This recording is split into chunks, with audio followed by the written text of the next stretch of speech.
In the vast wilderness of northern Montana, where few humans dare to venture, an extraordinary relationship formed between species that have been adversaries for thousands of years. This is the story of Daniel Winters, a wildlife biologist, and Luna, a silver-gray alpha female wolf who would change everything we understand about these mysterious predators. Their paths crossed when Daniel made a choice that defied scientific objectivity. A choice that would grant him unprecedented access to a world humans rarely witness. What happened next would challenge everything we think we know about the boundary between wild and tame. What would you do if the creature humans have feared for centuries became your greatest teacher, showing you a world hidden in plain sight? This is a story of respect, wisdom, and the delicate balance between intervention and preservation. A reminder that sometimes, the greatest connections form when we learn to listen to the whispers of the wild. Before his journey with the wolves began, Daniel Winters was a respected wildlife biologist whose passion for understanding predators had taken him to remote corners of the world. After years studying big cats in Africa and bears in Alaska, he had come to the Montana wilderness on what he believed would be his defining research project, documenting the behaviors of an elusive wolf pack that had avoided human contact for generations. Daniel's days were filled with solitude, patience, and meticulous observation. His cabin, situated on the edge of a vast national forest, was his only connection to civilization, a simple structure stocked with research equipment, survival gear, and the scientific journals where he documented his findings.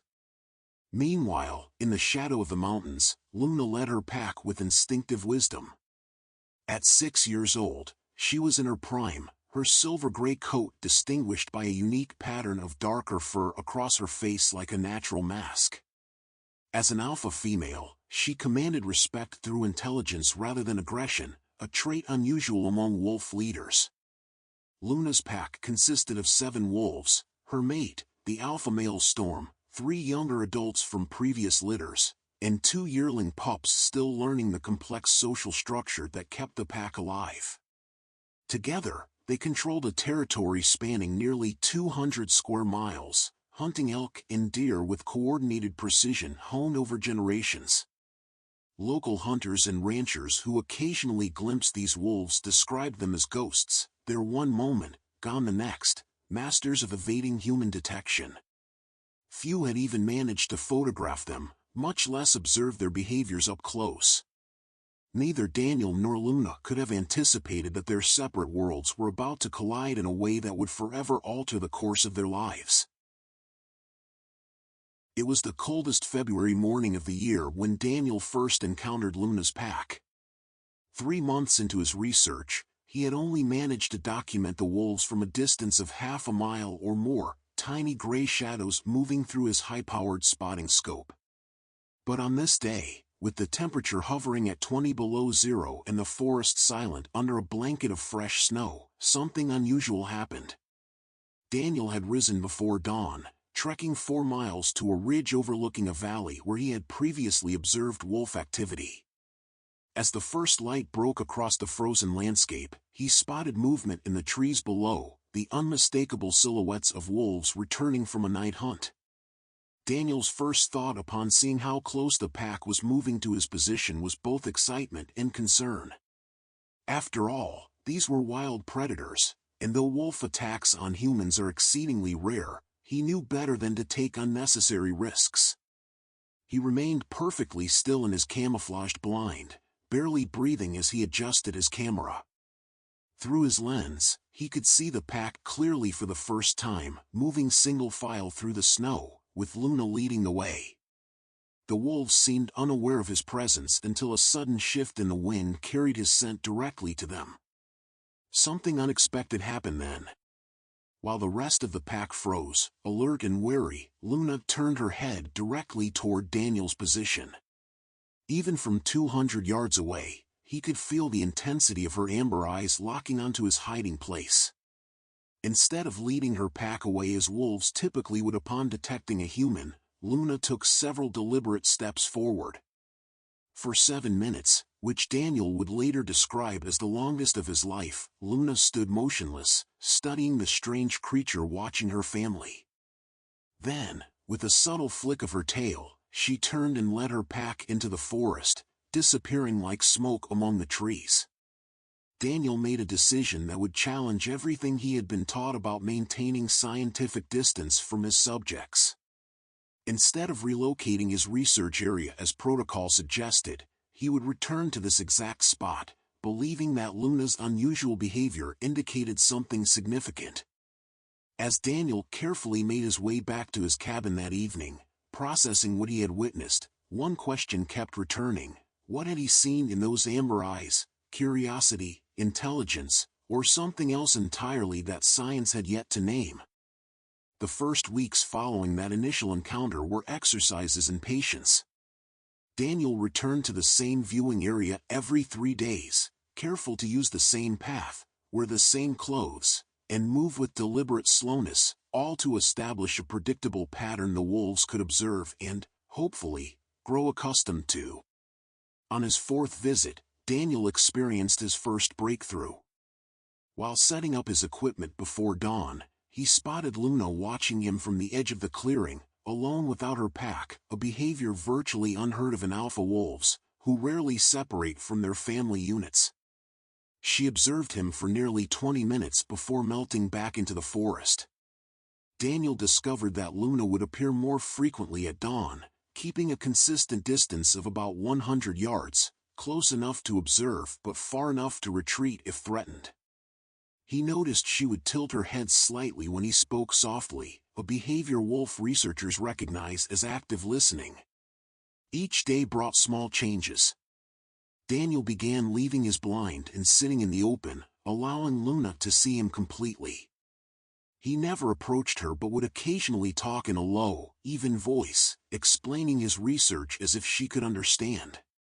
The distance between them gradually decreased from 100 yards to 70, then 50, still well within Luna's comfort zone but close enough for Daniel to document facial expressions and subtle body language no researcher had captured before. But it wasn't all progress. During the 3rd week, a group of recreational hikers passed through the area, firing a gun at what they claimed was a coyote. Though no animal was hit, the wolves disappeared for 11 days afterward, leaving Daniel worried that the tenuous connection had been broken. When Luna finally returned, she was more cautious, keeping to the shadows at the forest's edge.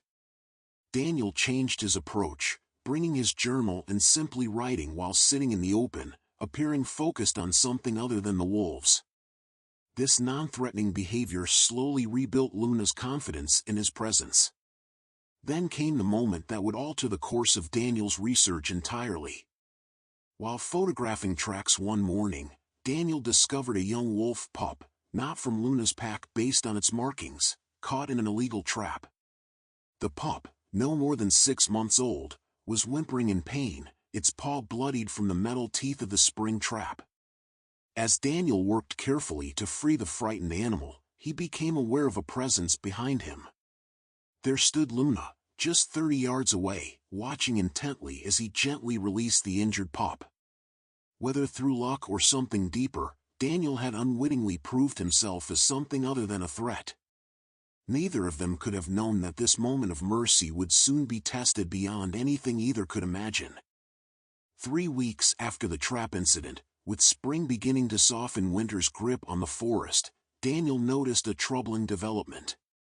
While reviewing his trail camera footage, he discovered images of men scouting the area, carrying rifles and examining wolf tracks, well before any legal hunting season.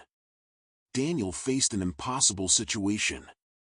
His research grant explicitly prohibited interference with legal hunting activities, and as a scientist, he was expected to maintain objectivity.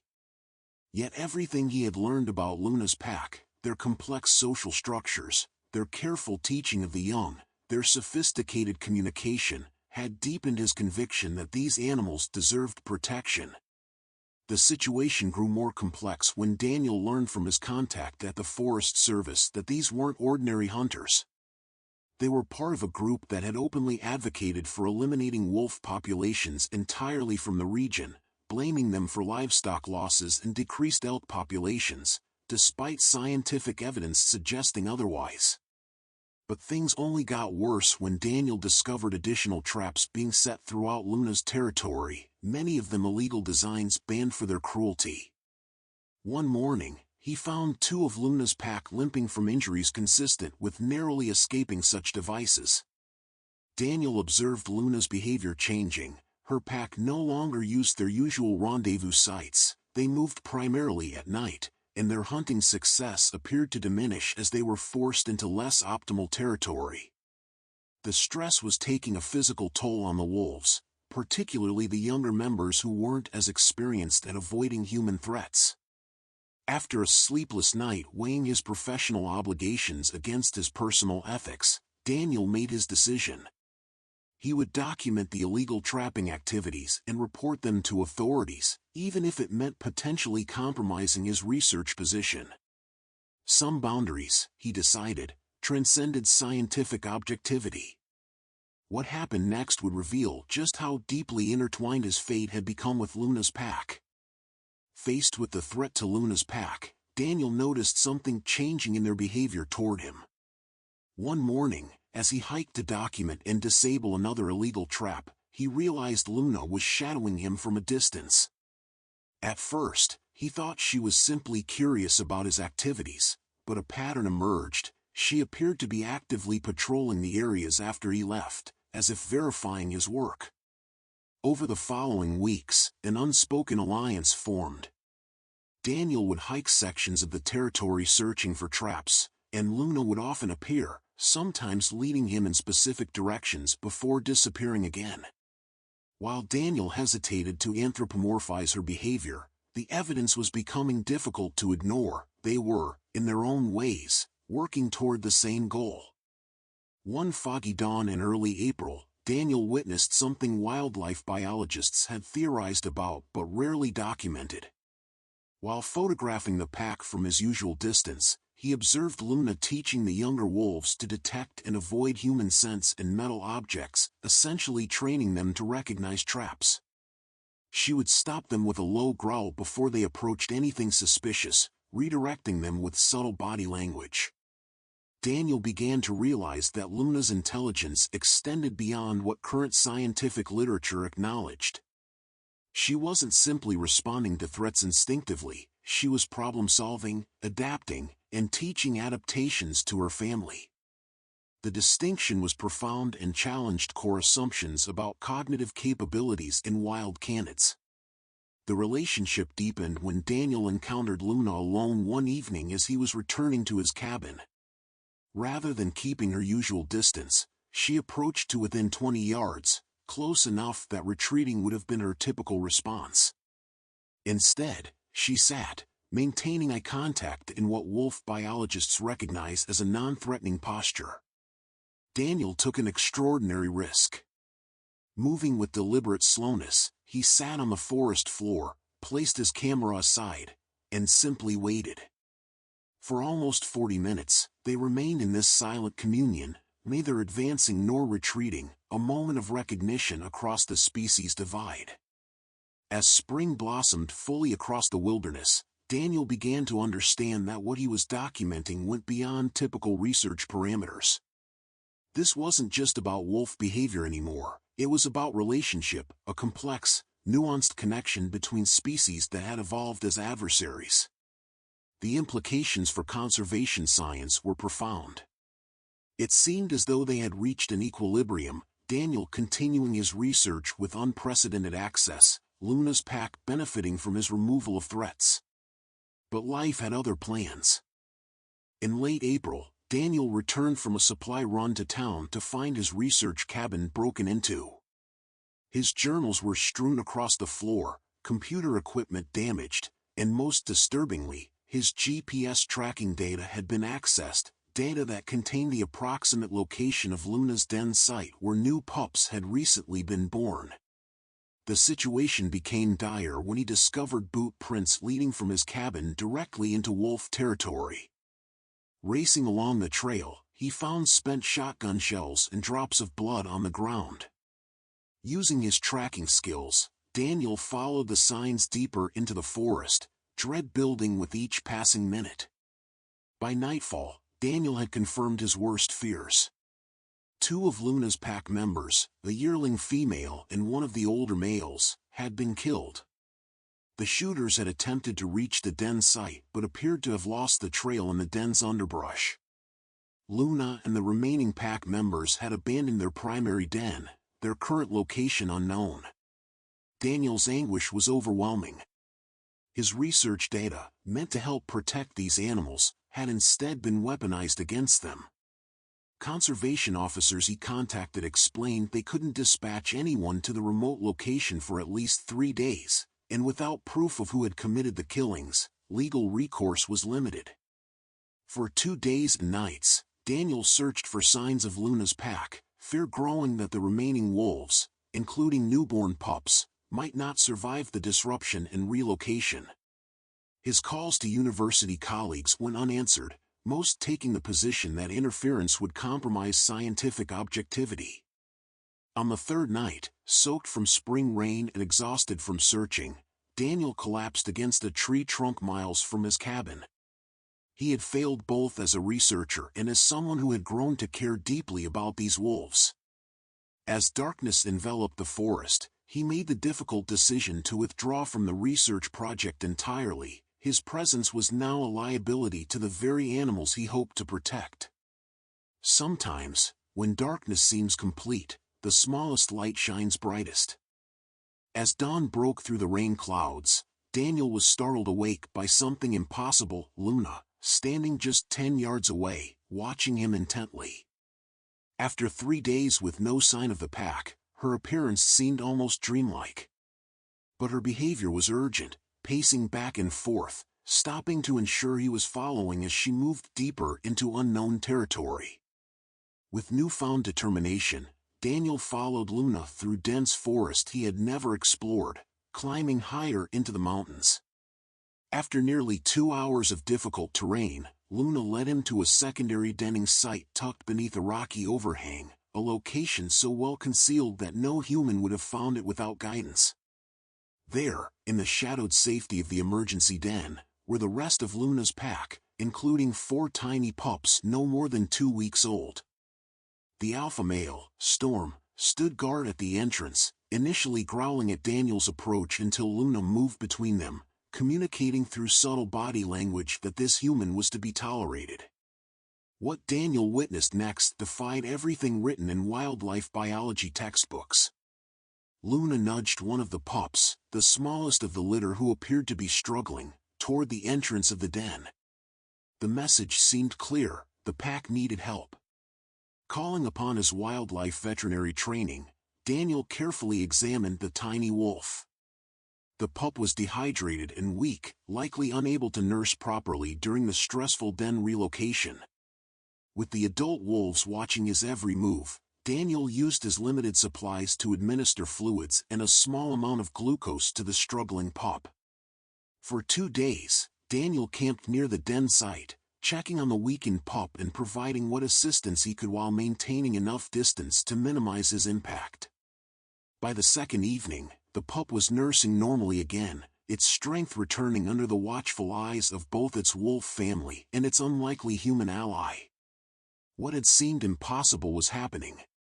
Luna had made a profound choice: to seek help from a species wolves had learned to fear, demonstrating a level of trust unprecedented in scientific literature. For Daniel, it was the culmination of months building a relationship based on respect rather than dominance. But the threat remained. Daniel knew the hunters would continue searching, and his absence from the research cabin would eventually be noticed. A more permanent solution was needed to ensure Luna's family remained safe. In the weeks that followed, Daniel implemented a comprehensive plan to protect Luna's pack while preserving his scientific integrity. Working with sympathetic wildlife officials and conservation organizations, he secured an emergency protected status designation for the specific territory based on the documented illegal hunting activities. Daniel's research focus shifted dramatically. Rather than merely observing from a distance, he now documented the remarkable cognitive abilities and social structures that Luna's pack demonstrated, especially their problem-solving skills and adaptive teaching behaviors. His preliminary papers on wolf intelligence sent ripples through the scientific community, challenging long-held assumptions about the limitations of wild animal cognition. Luna's pack flourished under the new protections. The 4 pups grew stronger each day, with the smallest, whom Daniel had nicknamed Spark, developing into a particularly curious and resilient young wolf. The pack's hunting success improved as they reclaimed their original territory, and by midsummer, they had fully re-established their dominance in the region. Most remarkably, the relationship between Daniel and the wolves evolved into something no research had previously documented. While maintaining appropriate boundaries, Daniel never attempted to touch or feed the wolves. He was gradually accepted as a non-threatening presence. Luna would often bring her pups within viewing distance, seemingly intentionally allowing Daniel to document their development and socialization. On one extraordinary morning in late summer, Daniel witnessed Luna and her mate Storm teaching the pups to hunt.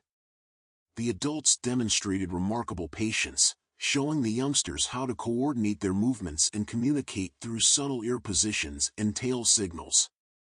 What struck Daniel most was how the teaching was tailored to each pup's personality and learning style, a level of individualized instruction he had never expected to see in the wild. Daniel often reflected that his greatest scientific contribution wasn't the data he collected, but the paradigm shift he helped initiate. "We've been asking the wrong questions," he wrote in his journal. "Not whether animals think, but how they think, not whether they feel, but how those feelings manifest in ways we've been too blind to recognize." The journey they began as adversarial species had transformed them into something without a scientific name, not friends in the human sense, but mutual respecters of boundaries and capabilities, each acknowledging the other's right to exist in their shared world. The story of Daniel and Luna's pack didn't end with their time together in the Montana wilderness. The unprecedented research that emerged from their relationship sparked a fundamental reassessment of wolf cognition and interspecies communication in scientific circles around the world. Daniel's photo documentation and behavioral observations became the foundation for a new protected wolf corridor spanning 3 states, directly influencing conservation policy and saving countless wolf packs from similar threats. His work challenged the traditional view of objective wildlife research, suggesting that relationship-based observation could yield insights impossible through conventional methods. More than 5 years after their first encounter, Luna still leads her pack in the mountains, now with a new generation of wolves that have never known the fear of persecution. Researchers estimate that over 30 wolves across 3 generations have survived because of the protections established through Daniel's work. Daniel still visits the territory several times a year, though his primary research has evolved to focus on advocating for coexistence between ranchers and wolves through innovative non-lethal management techniques. During his visits, Luna, now in her elder years, still occasionally appears at the forest's edge, maintaining their silent communication across the species divide. What happens when we approach the natural world not as conquerors or even observers, but as humble students? What wisdom might we gain from species whose intelligence manifests in ways our human-centered science has failed to recognize? Sometimes the most profound connections come when we least expect them, from creatures we've been taught to fear. Luna and Daniel remind us that beneath our constructed categories of wild and civilized lies a deeper truth, that all life is interconnected in ways we're only beginning to understand. If you were moved by this story, consider supporting wolf conservation efforts or learning about the complex social structures of these remarkable animals. What unexpected teacher has appeared in your life?